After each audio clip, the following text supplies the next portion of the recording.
Lepas tu dalam syair jahili disebut apa ni, idza qala Hazami fasaddiquha fa innal qawla ma qalat Hazami. Nah, kalau kata Hazami sebut, maka benarkan apa yang dia sebut, kerana apa yang dia sebut itu betul. Faham? Ini syair yang disebut oleh para ulama dalam kitab-kitab mereka. Idza qalat Hazami fasaddiquha fa innal qawla ma qalat Hazami. Jadi Hazami ni ucapan dia benar. Sebab apa? Sebab dia punya pendengaran sangat tajam. Dia boleh dengar tiga hari perjalanan, 3 hari 3 malam perjalanan, dia boleh dengar lah. Kalau musuh nak datang daripada mana-mana arah, maka dia dah dengar bunyi tapak kaki musuh sejauh 3 hari perjalanan. 3 hari perjalanan berapa kilometer? 80 kilo lebih kurang. Zaman dulu 3 hari perjalanan maksudnya 80 kilometer.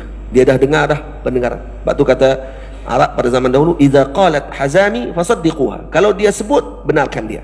Fa innal qawla ma qalat Hazami, kerana apa yang dia sebut tu betul.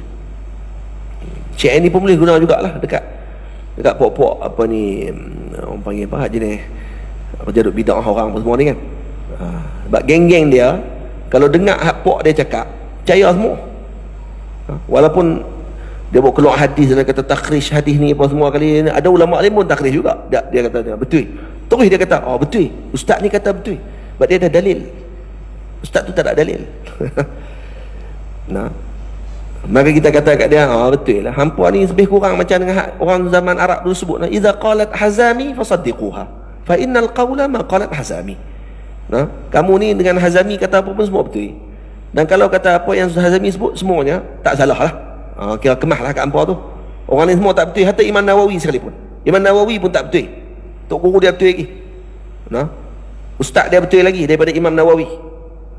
Saya baru ni sebut hadis berkenaan dengan ni, penin, telinga berdesing. Maka kalau telinga berdesing sebut selawat. Saya tak tengok pun dalam komen dalam page tu.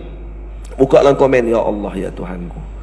Nah, dalam perubatan Islam disebut kata bunyi dengungan telinga ni maksudnya ada gangguan makhluk halus, dia kata. Oh, yang kita bawa keluar dengan hadis, dengan dalil, dan sebut pula kata Imam Munawi syarah, kata kalau dengar bunyi macam tu maka berselawat kepada Nabi Muhammad SAW. Dia mula-mula kata tak, sebenarnya hadis ni tak betul, hadis ni tidak sahih. Tapi ada dalam perubatan Islam sebut kata apa ni, kalau bunyi dengungan tu maksudnya ada gangguan. Tu main hadis mana pula tu? Dia mula kata hadis kita sebut tak betul.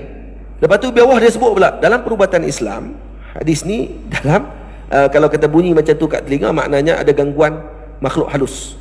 Oh, kita kata, oi, dia sebut mula-mula yang kita sebut tak betul. Yang kedua dia buat keluar pula kenyataan. Kenyataan tu pula ambil hadis mana ni? Bodoh buat ni. Nah, tu tak boleh layan. Letih. Hadis tu siapa sebut? Imam Nawawi riwayatkan dalam kitab beliau Al-Azkar. Siapa Imam Nawawi? Muhaddis kabir. Mustahil Imam Nawawi sebut dalam azkar hadis maudhu'. Dia tak ada hadis ni dhaif yang sangat dhaif. Tu hang yang kata. Ulama lain ada kata dhaif sahaja, apa masalah dia? Dia kata kerana ada dhaif, kenapa nak pakai hak dhaif? Ada hak sahih ada. Bodoh lagi. Berapa kali dah bodoh ni.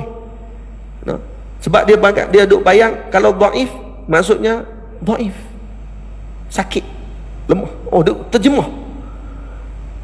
Nah, tok guru tu yang riwayat hadis tu hak dhaif tadi ni, dengan ingatan dia lemah. Ataupun dengan sebab-sebab yang tertentu dah menyebabkan dia jadi lemah hadis tadi. Mereka ni kalau ada zaman lah dibanding dengan kamu tu, bagi tak ada apa kamu tu. Nah, periwayat yang kamu kata dhaif tu, kalau duk ada zaman lah ni habis tu kamu ni tak ada apa. Bukan itulah perbincangan kita ni. Cuma kita nak bagi tahu kata dhaif tadi pada bab mana. Adakah ulama tolak semua hadis dhaif? Dah, ulama tak tolak hadis dhaif semuanya. Kalau tidak, Imam Ahmad tak gunalah hadis dhaif untuk dalam pandangan hukum dia sekalipun. Kata dia, saya mendahului hadis yang dhaif dibandingkan dengan qiyas ataupun dengan pandangan saya sendiri. Oh tu. Kita nak buat macam mana? Ulama-ulama pun guna. Adalah syarat-syarat dia. Janganlah buat macam semua orang tak tahu, macam kamu seorang je tahu. Begitu kamu lebih tahu pada Imam Nawawi. Kamu lebih hebat pada Imam Munawi yang syarahkan hadis tersebut, yang tak kata pun hadis itu maudhu'. Kamu lebih hebat pada Imam Azizi yang dia dah syarahkan hadis itu dan dia tidak kata hadis itu maudhu'. Kamu lebih hebat pada As-Suyuti yang dia pun riwayat hadis tadi dan dia pun tak kata maudhu'. Kamu kemah sangat ni. Ya? Ni payah Allah. Bila tengok balik pengajian, bukan pengajian agama pun, bukan belajar pun bagi hadis, tapi Ni suka copy paste. Lepas tu duk rasa dia roti. Lepas tu sebut pula kat kita, ustaz kena cek dulu hadis ustaz. Moga Allah ampunkan kita. Moga kita semakin bertambah pengajian kita. Masya Allah. Mabruk. Moga kita makin bertambahlah pengajian kita. Jangan segan untuk belajar. Ya, alhamdulillah khair. Jazakumullah khair. Kamu belajar di mana? Tanya dia. Tanya, kamu belajar di mana? Berapa tahun belajar? Yang kamu boleh sebut macam tu. Berapa lama kamu belajar dengan masyayikh, dengan guru tentang hadis tersebut? Ke kamu copy paste saja? Dengar daripada baca satu artikel, dengar YouTube 4 minit, terus kamu tak hukum. Gitu, mengaji apa bendanya macam tu. Haji orang zaman sekarang ni, dia semua dia masuk bidang. Tidak, saya kalau saya sebut saja dalam bidang mechanical engineering contohnya, saya saja buat ceramah pasal itu. Agak-agak orang yang bahagian tu main maki saya tak? Tobatlah maki. Saya bukan bidang tu. Saya boleh tak nak ceramah dalam bahagian pembedahan?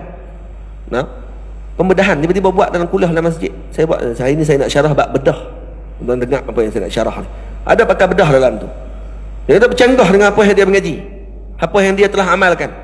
Takkan masalah tu nanti. Lepas tu saya nak cerita bab ubat-ubat. Tak tu. Saya nak cerita bab mechanical. Mekanik ni duk pebek kereta pun saya nak cerita bab tu ya. Enjin macam mana nak guna apa semua kali. Bolehlah kalau nak saya nak syarah, kalau bukan tu bidang saya. Tak boleh. Tapi yang herannya, dia bukan bahagian tu, dalam bukan bahagian agama, tidak belajar dengan sistem yang betul. Bukan sistem agama, bukan hanya mengaji di kuliah tuan-tuan ni. Pergi 4 tahun di UAE, pergi 4 tahun di Madinah, pergi 4 tahun di Mesir, pergi 4 tahun di Jordan. Bukan tu makna balik jadi alim. Dah. Dia ingat pergi 4 tahun masuk kuliah syariah, balik sirtu azharian. Saya dah jadi azhari. 4 tahun saya duduk di sana kan. Saya dah kuliah syariah. Ngaji tak dengan masyayikh, tak saya pergi kuliah ya. Bibi periksa. Alhamdulillah dapat jadi jiddan. Khair. Tak ada masalah. Kamu boleh nak mengaku kamu jadi alim pada waktu tersebut dengan 4 tahun saja pengajian kamu? Ya tidak, bukan 4 tahun saja. Sekolah rendah pun saya mengaji. Oh, dikira dengan sekolah rendah. Sekolah rendah 6 tahun. Sekolah menengah campur 6 tahun lagi. Sampai ketika kata 6. 6 12 tahun dah. Pergi ke Mesir 4 tahun. 4 tahun dapat dengan 12 dah 16 tahun. Lepas tu saya ambil master setahun setengah, 2 tahun campur lagi 14, 16, 18. PhD 3 tahun. 3 campur ni 20 lah. 20 tahun saya mengaji. Kau kira dengan sekolah rendah dia. Masa sekolah rendah duk mengapai Allahumma barik lana. Hak tu je pun. Kotlah mengaji pada sekolah rendah tu dah baca kitab buah i'rab, buah baris dah semua sekali macam Imam Nawawi tak apa. Mengaji pun celup-celup macam tu je. Pergi ke Mesir tu barulah nak kenal. Oh, rupanya mubtada' ni marfu' lah. Baru tahu rupanya maf'ulun bih ni mansub. Lah. Mansub pula ada berapa jenis mansub pula ni. Kalau dia belakang alif ta, mansub dia dengan kasrah. Oh, kasrah. Bukan dengan alif no, bukan dengan fathah no. Oh, baru tahu. Tak tahu. Tu pun setakat apa? Tuhfatus Saniyah. Habis Tuhfatus Saniyah ya. Syarah Matan Jurumiyah. Tak masuk ni Ibnu Aqil, tak masuk lagi Ushmuni, tak masuk lagi no kitab Al-Kitab Imam Sibawih, tobat tak jumpa dah lah. No? Lepas tu balik, oh, semua tak betul. Ni tak kena, ni tak kena, ni tak kena. Tauhid mengaji apa? Kitab Tauhid. Kitab Akidah mengaji kitab apa? Ish, kita ni. Saya baca kitab kuliah nah. Tu pun mahzuf. Ada hak ni masuk periksa, ini tak masuk. Doktor kata hak ni tak masuk, tak payah baca. Ni tak payah baca. Nanti dia pergi mengajak kat masjid, dia buka. Yang ni tak apa penting ni tuan-tuan ni. Ni tak payah baca sebab waktu saya di kuliah, doktor kata tak payah baca. Tak masuk periksa. Tutup, tak payah masuk. Buka. Sampai muka surat 100. Kita baca muka surat 100 tu. Sebab hak tadi semua tak penting, tak masuk periksa. Bodoh. Dia ingat mengaji macam tu kot. Kita tahulah sistem kuliah. Sistem kuliah macam mana. Kita pun masuk universiti juga. Dia ingat kita ni tak masuk universiti, tak mengaji sistem universiti macam mana. Sistem universiti mengaji daripada kulit ke kulit kan? Tak mengaji kulit ke kulit. Tu kena akui sungguh-sungguh. Tu dia kena akui. Sya'a au aba, nak ke tak mau kena mengaku. Betul tak mengaji tak habis satu persatu dipelajari di dewan kuliah? Betul ke tak betul? Mengaku dulu yang tu. Tak akan mengaku. Mesti kena mengaku. Jadi mau tak mau nak ambil mana ilmu di luar. Masyayikh mengajak di luar. Hak ni yang bertahun ni, yang mengaji daripada kulit ke kulit balik.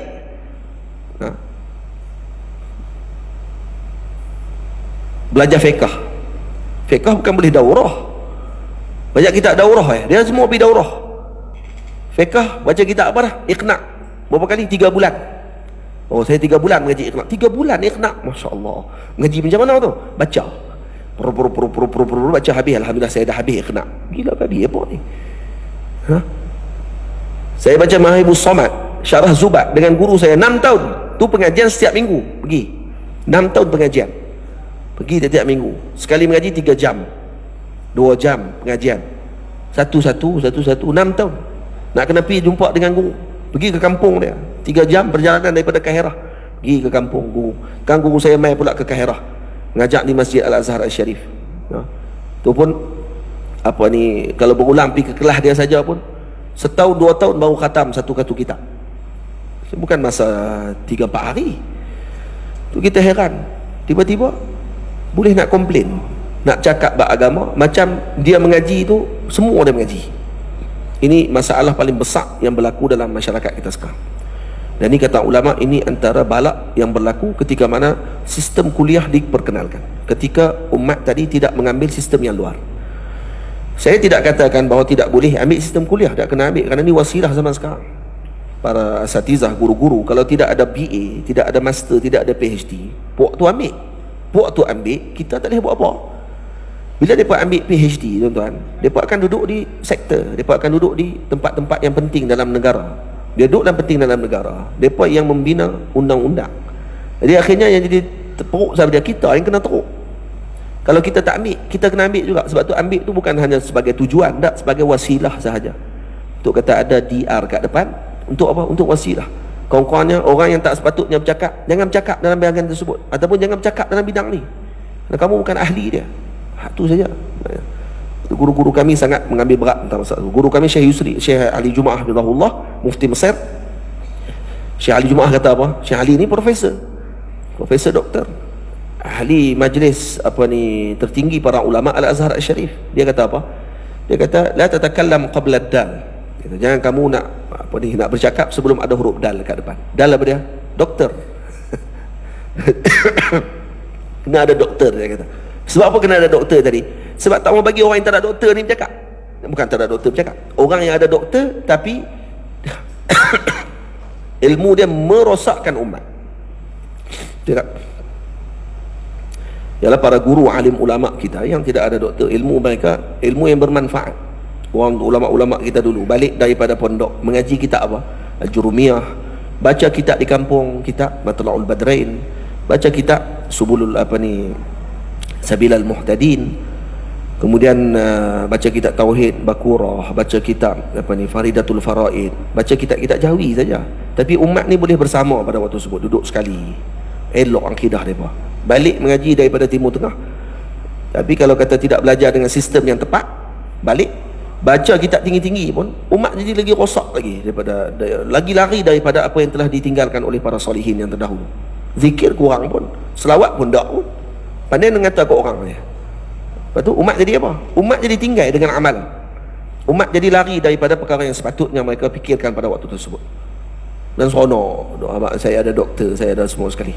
Kita kena ada juga benda tu, tapi bukan untuk tujuan tu. Faham? Saya pun dalam proses ke tu. Saya pun proses ke arah tu juga. Ibu ayah doa lah. Doa moga-moga kita ambil tadi kerana Allah. Kalau ambil doktor PhD tadi ni kerana Allah. Kerana Allah untuk apa? Untuk kita nak pertahan agama Allah Ta'ala ni. Ahli Sunnah wal Jamaah, Syairah dengan Maturidiyah ni dijaga. Kerana kalau tidak ada perkara tersebut, masyarakat sekarang dia pandang ke arah tu. Tadi ni ada doktor, ustaz tak ada apa pun. Ustaz tak ada doktor, tapi dia cakap walaupun tak betul, orang akan lebih pandang pada yang tak betul itu daripada yang betul, walaupun kerana tak ada pangkat macam dia.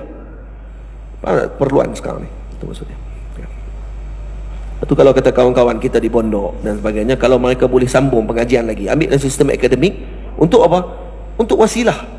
Bukan tu sebagai ilmu, tidak. Ilmu yang kita mengaji itu, yang ini sebagai wasilah saja, keperluan tadi. Tuan-tuan tahu ketika JAKIM nak cari orang untuk nak jadi panel kepada jabatan tasawuf, bahagian tasawuf dalam JAKIM, berapa orang yang nak cari?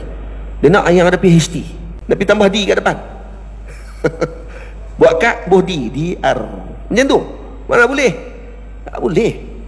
Lepas tu kita jangan duk marah kat luar saja, kita tak ambil sistem. Para ulama Al-Azhar Al-Syarif, mereka alim dalam bidang. Mereka menceburi juga dalam bidang akademik, tak tinggal. Lepas tu jangan ada tasadum. Maknanya tidak boleh berlaku percanggahan di antara dua bidang ni. Tu kita tak senang kalau dengar ada orang duk hentam sistem pondok, orang pondok duk hentam sistem akademik. Patutnya gabung dua-dua. Patut nak dapat ilmu, ya sistem ini, sistem pondok. Nak dapat ilmu betul-betul. Tapi jangan tinggal juga sistem akademik kerana keperluan zaman sekarang ni. Kalau tidak akan naik orang yang tak sepatutnya. Iza wusidal amr ila ghairi ahli fantaziris sa'ah. Kenalah zaman ni. Orang yang tak sepatutnya naik jadi bidang tersebut. Kenapa? Kerana kita sendiri abaikan. Betul-betul. Saya pun dah lama baru duk fikir benda tu. Belum ni pun dengan jalan kita je lah. Tu yang duduk sampai kat Mesir ni 16 tahun, kat 20 tahun dah duduk kat Mesir. Tapi kalau tak ikut jalan tu pun tak jadi juga. Kita tak boleh lah nak pertahankan ahli sunnah wal jamaah kalau setakat 4 tahun saja pengajian. Tak boleh. Tak akan boleh. Pengajian ni kena lama. Para ulama dulu lama mengaji.